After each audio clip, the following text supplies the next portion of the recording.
என்னுடைய வாழ்வின் வழிகாட்டியும் நான் பெறாத தந்தையாகவும் தாயாகவும் நினைக்கின்ற ஆசிரியர் அண்ணன் அவர்களுக்கும் அருமை அம்மா மோகன அம்மா அவர்களுக்கும் மற்ற அனைவருக்கும் என்னுடைய மனமார்ந்த நன்றியையும் வணக்கத்தையும் முதலில் நான் தெரிவித்துக் கொள்கின்றேன். 6 ஆண்டுகளுக்கு முன்பு ஆசிரியர் அண்ணன் அவர்களுடைய பிறந்த நாளில் கலந்து கொண்டு திரும்பும் பொழுது குன்னூருக்கு வெகு அருகிலேயே என்னுடைய இணையர் டாக்டர் பெரியனுதல் செல்வி அவர்களை, மேனாள் பொருளாளர் அவர்களை நான் இழந்து விட்டேன். என் வாழ்க்கையில் அன்றைக்கு ஒரு பெரிய சோகமும் என்னுடைய வாழ்க்கையை இருண்டு போனதாக நான் நினைத்த காலகட்டம் அது. ஏனென்றால் ஏறத்தாழ 52 ஆண்டுகள் நாங்கள் ஒன்றாக வாழ்ந்தோம். 2 ஆண்டுகள் கண்ணீரோடவே நான் கழித்தேன். ஒவ்வொரு முறை வீட்டிற்கு செல்லும் பொழுதும் பூட்டை திறக்கும் பொழுதும் கண்ணீரோடு தான் நான் திறப்பேன். ஏனென்றால் என் வீடு ஒரு பல குருவிகள் வாழும் கூடு. எத்தனையோ ஆயிரக்கணக்கான பேர் என் வீட்டில் வந்திருக்கிறார்கள். எனக்கு முன் பேசிய பொழுது சொன்னபடி இயக்க குடும்பங்கள், பல குடும்பங்கள் என் இல்லத்திற்கு வந்திருக்கின்றன. மருத்துவர்கள், மருத்துவ நண்பர்கள், அவர்கள் குடும்பங்கள் எல்லாம் என்னுடைய இல்லத்திற்கு வந்து எப்பொழுதுமே கூட்டம் நிரம்பிய ஒரு கூடாகத்தான் என் வீடு இருந்தது. அந்த நிலையிலே தனியாக அந்த வீட்டிலே ஒவ்வொரு முறையும் நான் நுழையும் பொழுது கண்ணீரோடு நுழைந்து கொண்டிருந்த காலகட்டம் அது. அப்புறம் நான் நினச்சேன், எத்தனை நாளைக்கு இப்படி சோகமாகவே நம்ம உட்காந்துக்கிட்டு நம்ம வாழ்க்கையை வீணாக்கிக்கிட்டு இருக்கோம் அப்படின்னு நான் நினச்சிட்டு, 2 பேரும் ஒரே டைமில் சாக முடியாது. அவங்க முன்னால் போயிட்டாங்க, நாம் பின்னால் போக போகிறோம், அவ்வளோதான். 52 ஆண்டுகள் அவங்களோட வாழ்ந்துட்டோம், மகிழ்ச்சியாக வாழ்ந்துட்டோம். இப்போது அவங்களுக்கு 73 வயசு ஆயிடுச்சு. அவங்களும் ஒன்றும் 16 வயதில் அவங்க இறக்கலை. நல்ல நிறைவு வாழ்வு வாழ்ந்துட்டோம்.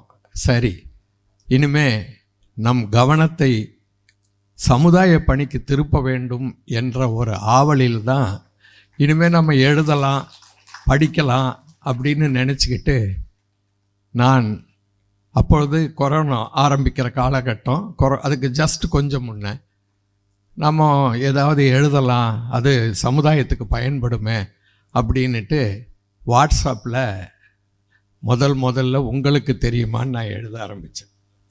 அந்த உங்களுக்கு தெரியுமான்னு எழுத ஆரம்பித்ததற்கு எனக்கு வழிகாட்டி யார் தெரியுமா? இங்கே என்னுடைய பெறாத தந்தையாக வீட்டிற்கும் அண்ணன் தான்.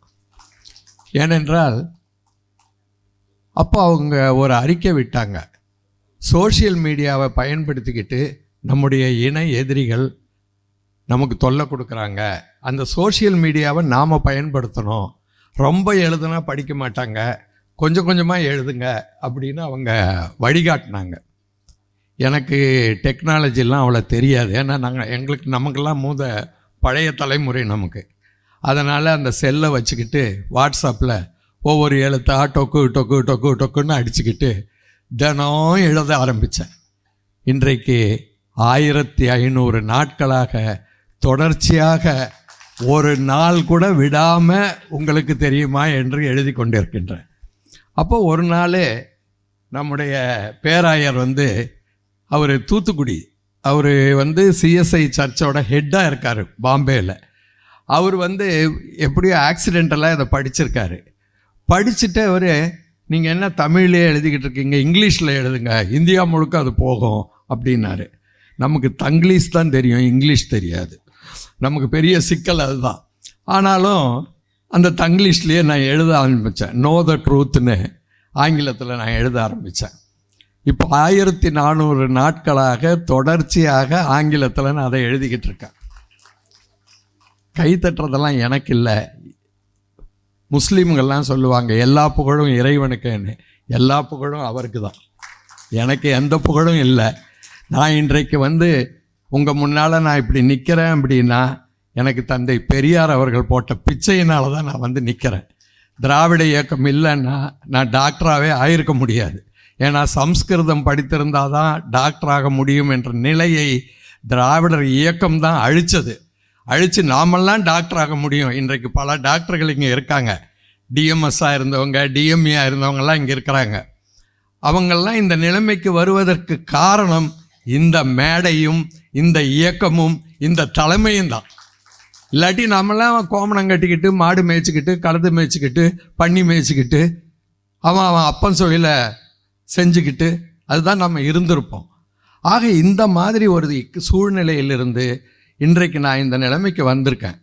அந்த நிலைமைக்கு வர்றப்போ ஒவ்வொரு நேரமும் நான் பல முறை நினச்சிருக்கேன். பெரியார் ஐயா அவர்கள் வந்து ஜென்ரல் ஹாஸ்பிட்டலில் அட்மிட் ஆவார். அட்மிட் ஆகிறப்போ 42வது வார்டில் ஸ்பெஷல் வார்டு அது, அங்கே தான் வந்து அட்மிட் ஆவாங்க. எனக்கு வந்து ஐயா அட்மிட் ஆகிட்டாங்கன்னா நான் ஓடி போய் பார்த்துக்கிட்டே இருப்பேன். ஒரு நாள் என்னாச்சு, சூப்பு வாங்கிட்டு போனேன் பெரியார் ஐயாவுக்கு. சூப்பு வாங்கிட்டு போன உடனே பெரியார் ஐயா என்ன சொன்னாங்க, சூப்பு ரொம்ப நல்லா இருக்கு, என்ன விலை? அதுதான் தந்தை பெரியார். என்ன விலை அப்படின்னு கேட்டார். அப்போது அந்த சூப்பு 15 பைசா. 15 பைசா தானா, நல்லா இருக்குது, தினம் வாங்கிட்டு வா அப்படின்னு சொன்னார். சொன்ன உடனே இது எங்கே வாங்கின அப்படின்னு கேட்டார். அப்போ நான் சொன்னேன், எங்கள் ஹாஸ்டலுக்கு எதிரில் மெட்ராஸ் யுனைடெட் கிளப்னு இருக்குது, அங்கே ஒரு சின்ன ரெஸ்டாரண்ட் வச்சுருக்காங்க, அதில் தாங்கய்யா வாங்கிட்டு வந்தேன். அந்த கிளப் இன்னும் இருக்கா? அதில் அந்த காலத்தில் நான் மெம்பரு அப்படின்னாரு பெரியார் ஐயா. அப்புறம் வந்து இனிமேல் தினம் வாங்கிட்டு வா அப்படின்னு சொன்னார். அப்புறம் என்ன விலைன்னு கேட்டு, அப்போல்லாம் என்னென்னா சிக்கன் விலை குறைவு, மட்டன் விலை குறைவு, சிக்கன் விலை ஜாஸ்தி. புதன்கிழமை தான் சிக்கன் சூப் போடுவான், 25 பைசா அது.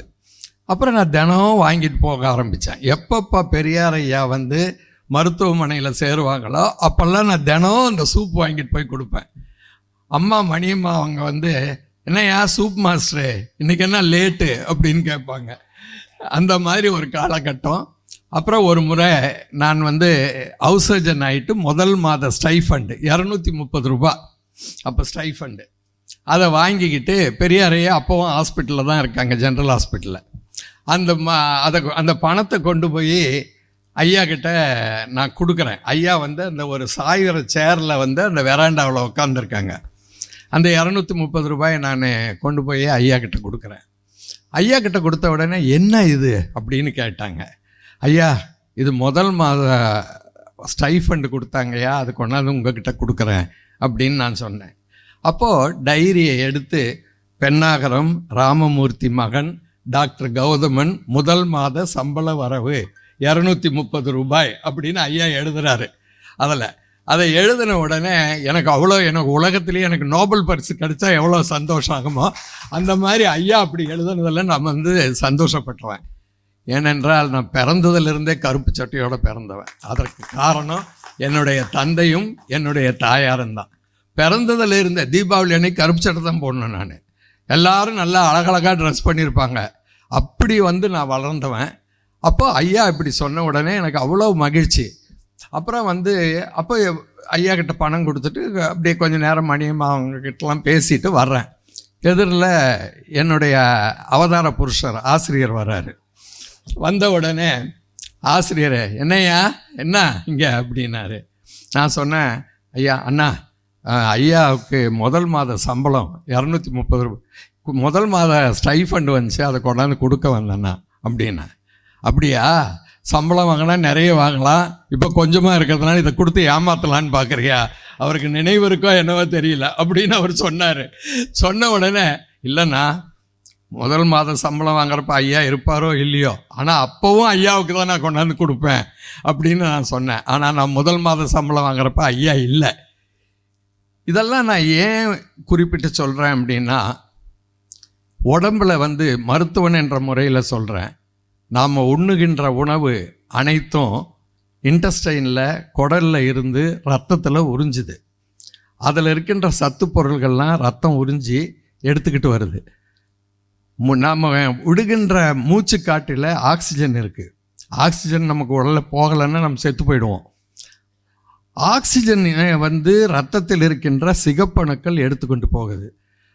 இந்த சிகப்பணுக்கள் இரத்தத்தில் இருந்து எடுத்துக்கொண்டு செல்லுகின்ற ஆக்சிஜனையும் குடலில் இருந்து எடுத்து செல்லப்படுகின்ற உயிரோட்டங்களையும் செல்லுக்குள்ளே போய் எரிஞ்சு அதுதான் நமக்கு சக்தியாக வெளிப்படுது.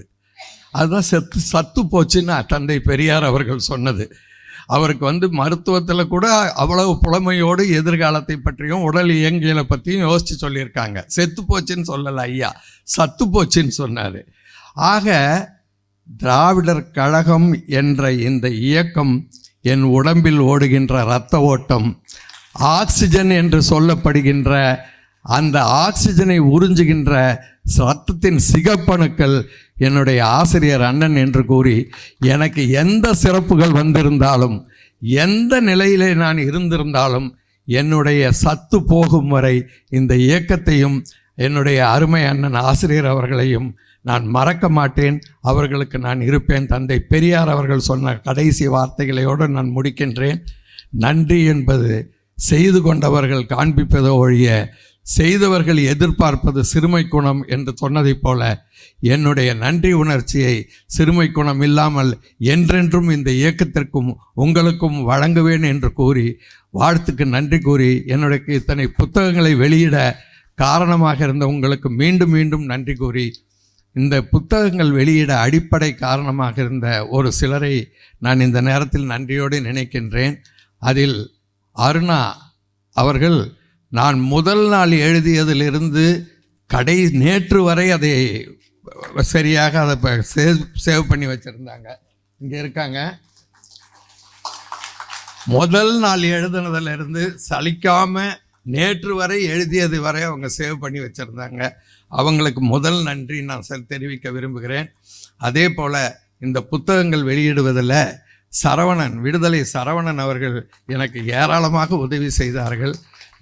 பேராசிரியர் சீனிவாசன் அவர்கள் உதவி செய்தார்கள்.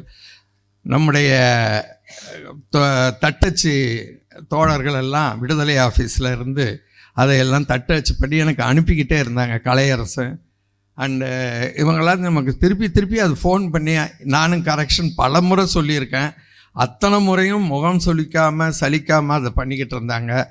தோழர் ஆனந்த், தோழர் கலையரசன், அருணா, சரவணன், சீனிவாசன், பேராசிரியர் சீனிவாசன் ஆகிய மற்ற யாராவது விட்டு போயிருந்தால் தப்பாக நினைக்காதீங்க. ஆகிய அனைவருக்கும் என்னுடைய